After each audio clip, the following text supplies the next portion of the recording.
Ayan, sa mapagpalang araw po sa ating mga kalingap. Ayan, unang araw po natin dito ngayon sa Gumaka Landing Pad. So, ito kasama po natin sila Kuya Bal at mamimili po tayo ng pang-ayuda. Tapos bibili po tayo ng lulutuin natin pagkain para sa tanghalian. So, ayan po mga kalingap, samahan nyo po kami sa aming pagmi-mission po dito sa Gumaka.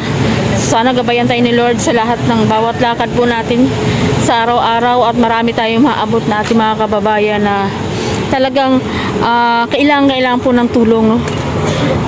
Although wala man tayong maibibigay na ganung kalaki, yung pumaibsan man lang yung kahirapan sa kanilang buhay at maiparanas yung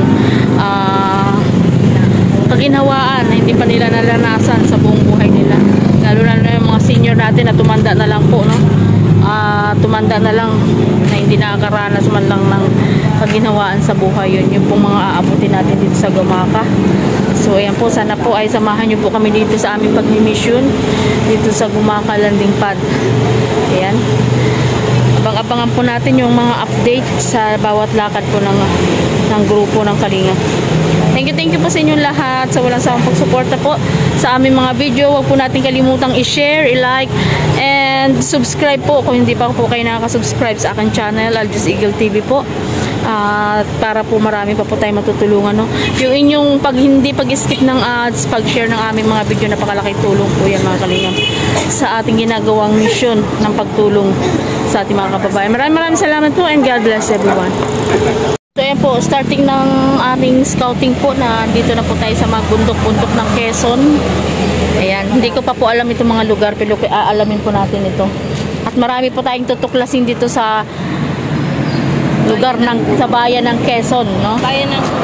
Sa bayan ng Gumaka. Gumaka ba malawak din ang ng Gumaka? 59 barangay. Oh, 59 barangays. Ay, napakaraming barangay pa po pala ang kailangan natin puntahan dito sa Gumaka. So ayan, nakikita nyo po yung paligid. Kinikita nyo na po ang lugar ng Quezon. Yan po ang mga aakyatin namin, mga bundok-bundok dyan. Sa magandang baba. Mild pa po ito.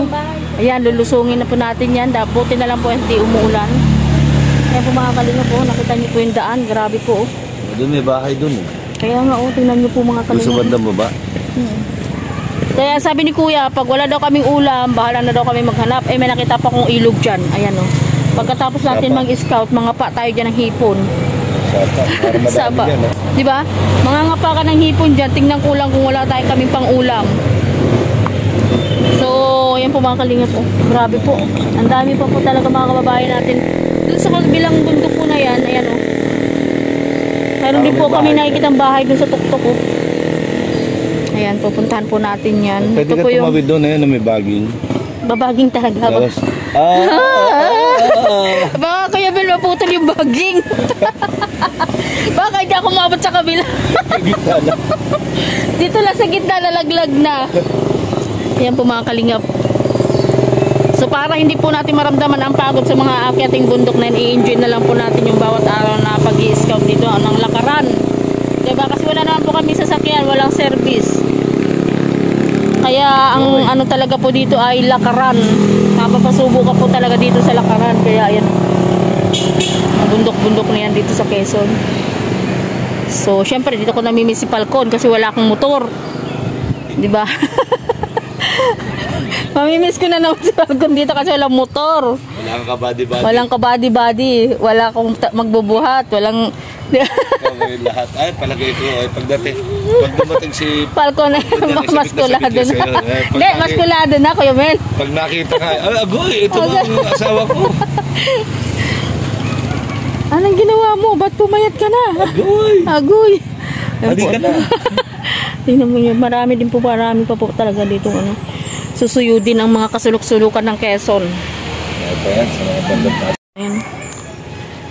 Karamihan talaga sa mga talagang tao na nangailangan na sa bundok. Wala naman dito. Oo, kasi hindi po talaga sila nakakatikim ng mga kaginhawaan dahil po talagang bibihira lang silang lumusong sa bihasnan. Oo. Sarap pa natin. Yun.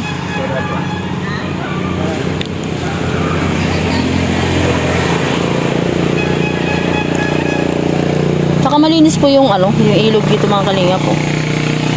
Ayan o. Nakikita niyo po yung ilog na sapa, yung sapa. Yan po yung mga kinukuhanan ng ulang. Yan, ng kabagwang. At saka yung native na, tawag dito, crabs, ano ba tawag doon? Yung kagang, sa amin sa Ilongga ay kagang. Mga nakaka-relate dyan na Ilonggo, yun sa kagang, ayan marami pa pong mga tao doon. Bangin na po ito. Bangin na po yan. Ang lugar na yan, mga kalingap, bangin.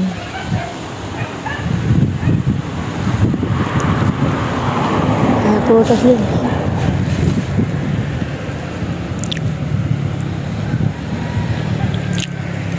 So yan, iniikot lang po muna ngayon, survey po muna tayo sa mga lugar na pwede nating puntahan sa ating pag-i-scout po dito sa bayan ng Gumaca, Quezon. Kaya mga kalingap, abangan nyo po kung hanggang saan pa po kami makakarating sa lugar na ay bahay doon sa kabila.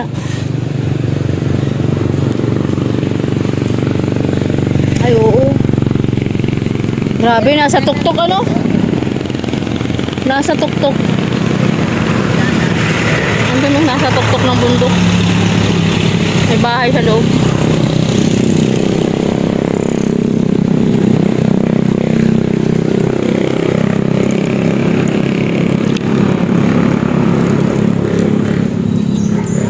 Ayan, saan po kaya tayo makakarating nito? Ilang barangay daw ang Gumaca? 45? 45 barangays? Ay, maliit. Sa amin sa Pacific dito. Ito 45 barangays. Eh, hindi pa nga sila siguro nito nagwa 1/4 ng ikot, no?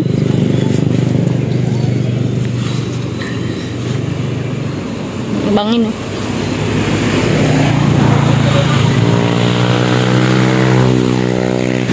Sapa na po yung ilalim na yan.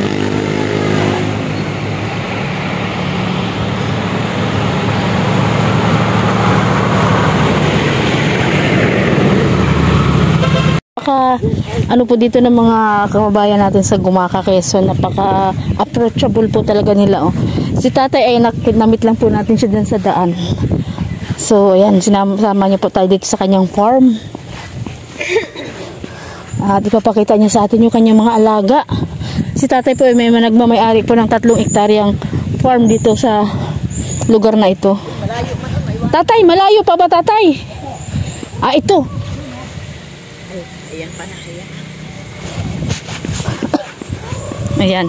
Papakita niya sa atin yung kanyang mga... Ay, wow! Yan, mga alaga niyang mga... Texas yan, tay? Mga Texas yan, tay? Yung iba naman. Kanyang mga alaga. Wow. Ayan dun. Ano lang yan, tay? Pinakakawala mo lang dito sa lugar. Wala pong magnanakaw dito, tay? Yan ang kubo nila. Walang magnanakaw dito. Ay, magkakamag-anak ito. Kaya walang pakialaman lang sa mga alaga. They are brother and sister. Okay. Kaya wala silang... Relatives. So sila yung worker dito, nagbababa, bubunot, tapos may buyer na pumupunta rito. Yan. Grabe, mga kalingap, Parang free-range. Isang chicken. Free-range lang, tay. Eh, pangkaraniwan naman, hindi kami nagbebenta. Kumbaga pang sariling pagkain, o pwede rin, may mga ganyan, oo. Pang tinola. Pang tinola. Or pag, halimbawa, bibisit, mag-advance na dito, o may pang tinola na kaagad. picnic dito lang, para sightseeing lang. Ayun. May tinola na kaagad. Oo. Ganun lang yan. Anong pinapakain mo tayo sa mga alaga mo? Ay, hindi, dyan lang. Minsan kung ano, kanin-kanin lang. Mga tira-tira. Kahit hindi mo yan, dahil yung mga... Opo, kasi mas matataba sila kapag yung free range ang yung chicken, Ang dami nilang pagkain yan. Saging, banana. Oo. Meron pang banana tayo, madala may walang bunga, no? Walang ma-harvest na bunga. Maliit pa kasi. Oo. Yan yung mga kapitbahay na yan, puro mga relatives lang dito yan. Pero ako, doon ako nagwala. Ang ano mo tayo, pupunta-punta ka lang dito? Oo, tinitingnan ko lang yung mga ginagawa. Pero ako, taga-alabang ako. Layo. Tagalabang. Gusto ko mag-retire ba kasi Oo, kasi mas maganda po talaga sa probinsya, ano? Magkakaroon ka ng... Dito na ako, baka kaya ko pang mas tumagal pa. Ay, tama. Nandito Kasi ako. fresh dito tayo, no? Unlike po dun sa city. Baka 50 years old na, malambot na, ano ka na, nanghihina ka na, no? Oo. Di ba, no, Sir Larry? Oh. Yan, yung taniman, mga kamuting kahoy, o gulay-gulay dyan, mga pinya, yan. Ito naman, iba nang may-ari doon papunta ron. Ito lang yung amin. Hanggang doon. Doon, mayroon doon sapa. Marami, ano din, marami Parang isda. lagoon. Marami isda. Talangka, mga kung ano, suso. Oh, Yung yun. sapa dyan, running water. Ah, maganda yun. Suso.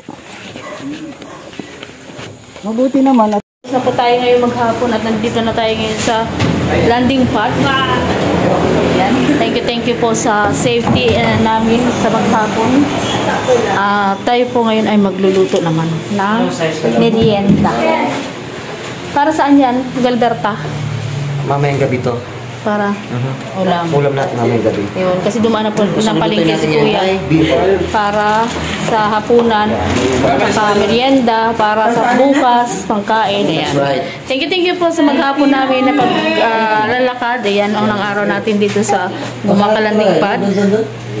Ayan. Thank you po. Ayan, abangan nyo po ulit bukas yung aming mga lakad papunta ulit sa ibang lugar na ating pupuntahan. Ayan. Maraming salamat po. God bless. Okay po tayo lahat.